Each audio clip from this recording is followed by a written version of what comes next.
What's up guys, Doug Polk here, and today I have a big announcement to make. I am moving the stream from Twitch over to YouTube. Now, I still will probably pop on by Twitch to stream from time to time, but I'm planning on primarily streaming on YouTube. I wanted to make this announcement because I don't want people to get confused where we're streaming. I went back and forth a little bit because I was testing out YouTube and kind of testing out Twitch to see, where I thought I could do better. But ultimately, I think that YouTube is best for my long-term goals and also the best to try and build an audience of people to watch the stream. Now, I'm going to explain a few things about it, but before I jump into anything, I want to talk about the Twitch landscape, talk about why I felt that Twitch wasn't really a good environment for me to try and stream in.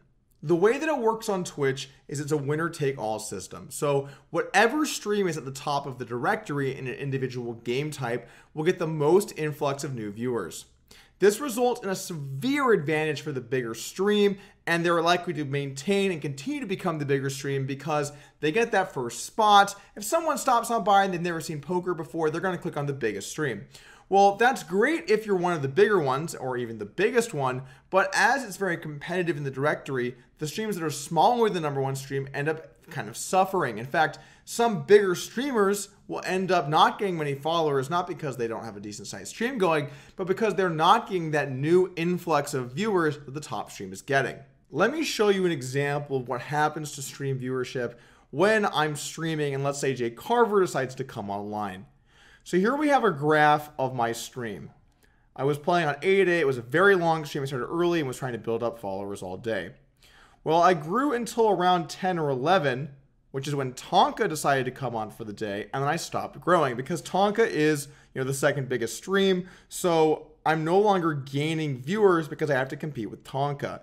Then at 2 p.m., JCarver logs on, and admittingly, I lost a tournament around the same time, which probably hurt viewership some. But you can see that once Carver logs on at 2, I am now declining in viewers. And that seems to be very consistent across most of my streams. When Tonka's online, I break even or lose small. And when Carver's online, my stream starts to get crushed. And the reason is because you can only watch one streamer at a time. If someone's streaming and you prefer to watch them, then you're going to go to that stream. Well, JCarver has built up a huge audience on Twitch that you're simply not able to compete with. And this effect happens to everyone. If you're streaming on Twitch, you have to make it a priority to not stream at the same time as JCarver, or you're going to get straight wrecked. So the question has to be asked, how did JCarver make this insurmountable lead on Twitch where no one else can really stream where he's #1? And I don't want what I'm going to say here to be misinterpreted because I feel like there are a lot of people that are big JCarver fans, and I'm not taking away from him at all. I think he's an awesome streamer. He's worked really hard, and he put himself in an advantageous position to be the first mover on the platform. But whenever Twitch rolls out a new game, they tend to pick some of the biggest personalities within that game and give them a lot of front page time.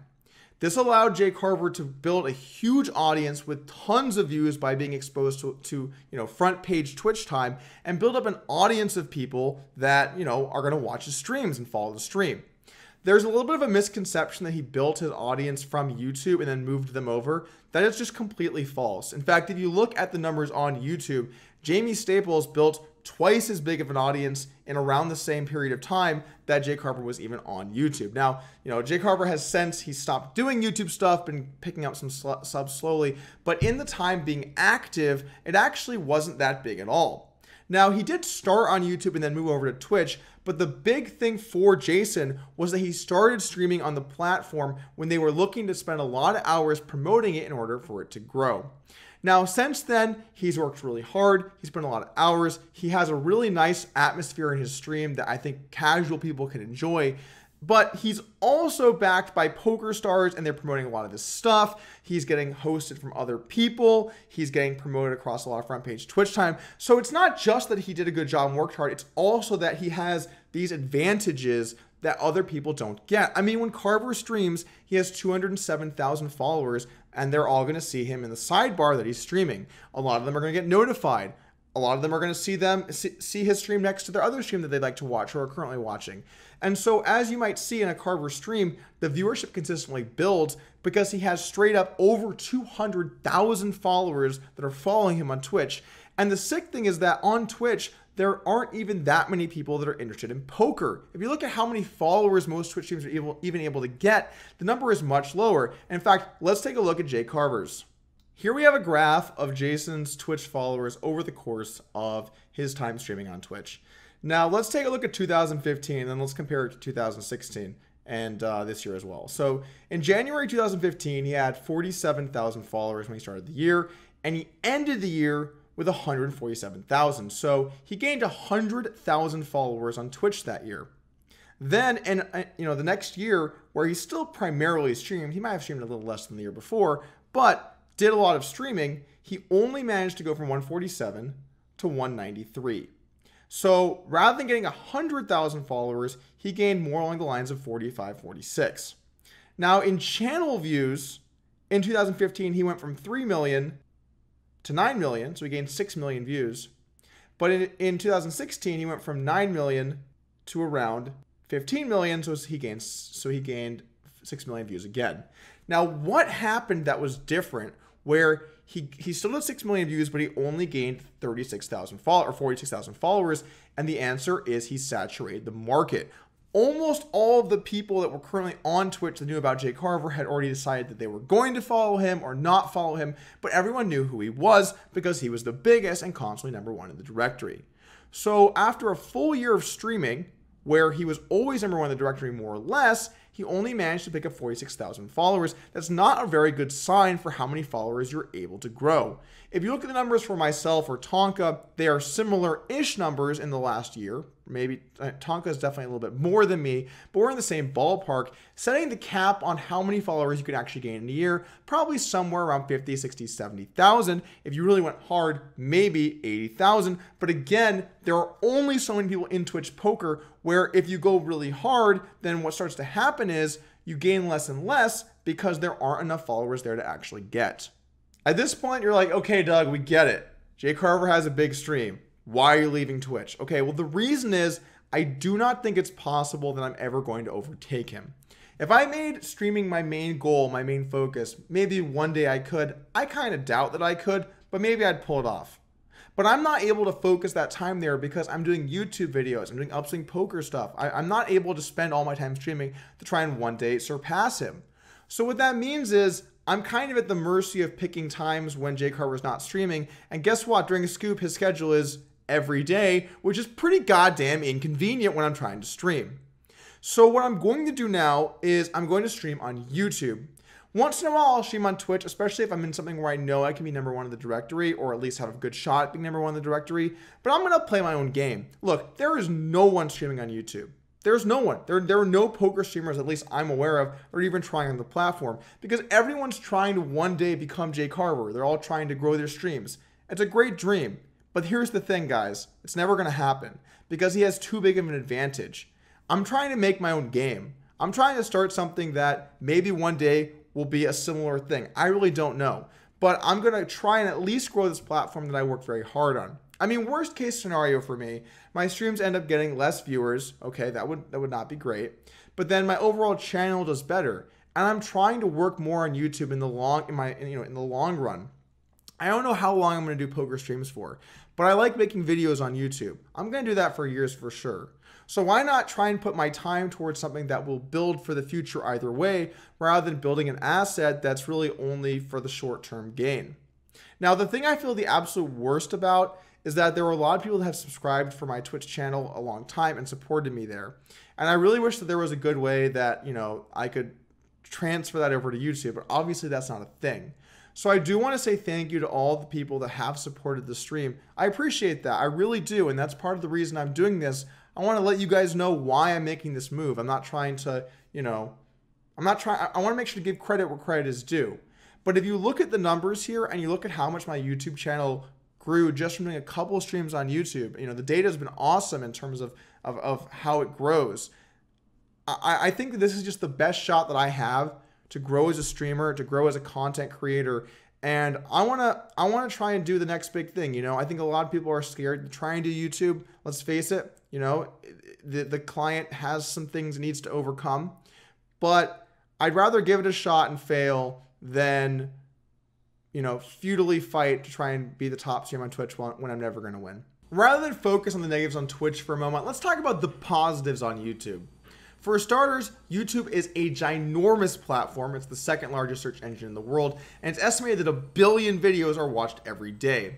With those kinds of numbers, it's much more likely that we can bring in new people to the game of poker. I mean, some of you guys were here for the streams we've done on YouTube, particularly the 25K, and there were people that did not know if they were watching poker or blackjack. And while yes, that's clearly a noob, that's amazing, because if we can get people like that, we've got a chance of getting some fresh blood into a game that is not exactly picking up steam.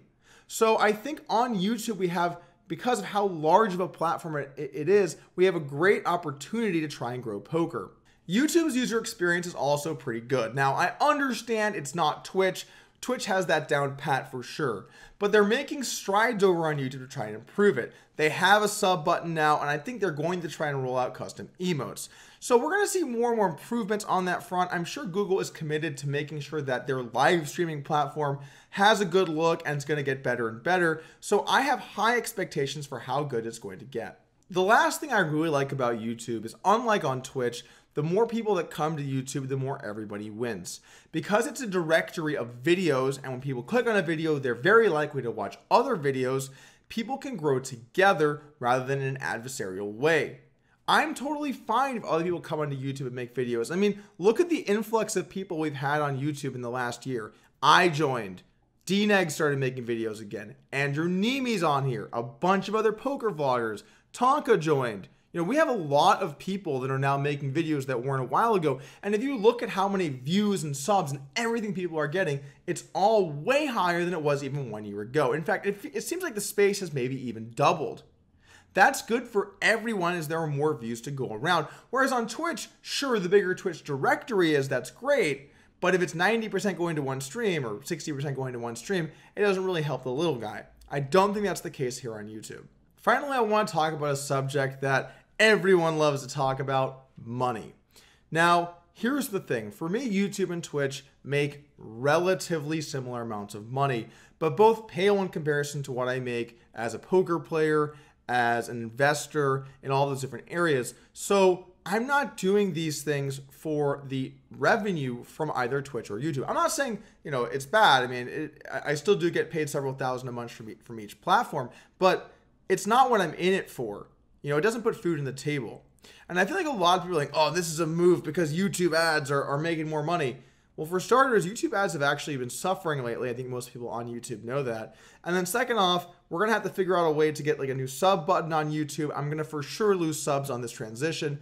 You know, maybe I'll never get back to where I was before at all. So I'm not doing this for the money. I'm doing this because I got into this to build the biggest audience I could, because I want to have a voice in poker, and I really love getting an opportunity to make videos I enjoy or stream and have you guys watch it and get to be part of that community. You know, I wanted to grow that. I didn't know, you know, I still to this day don't know what my end game is. You know, I am happy to get an opportunity to promote Upswing Poker. That's why, you know, one of the main reasons I got into it. But I also want to just grow. I want to be able to build something. You know, I think that's something that we can all relate to, is having something in your life, you want to see how far you can go. I'm not here to try and maximize every dollar. You know, I've been selective with what I get involved in with my name. So I want you guys to know that this really is not about the money. You can believe me or not, I guess, but I'm over here playing $25,000 tournaments, and we're talking about like dollar per whatever ads revenue.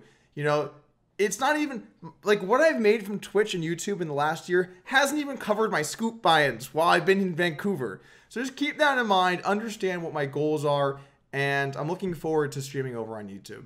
If you want to get notifications for when I go live on Twitch, hit the subscribe button.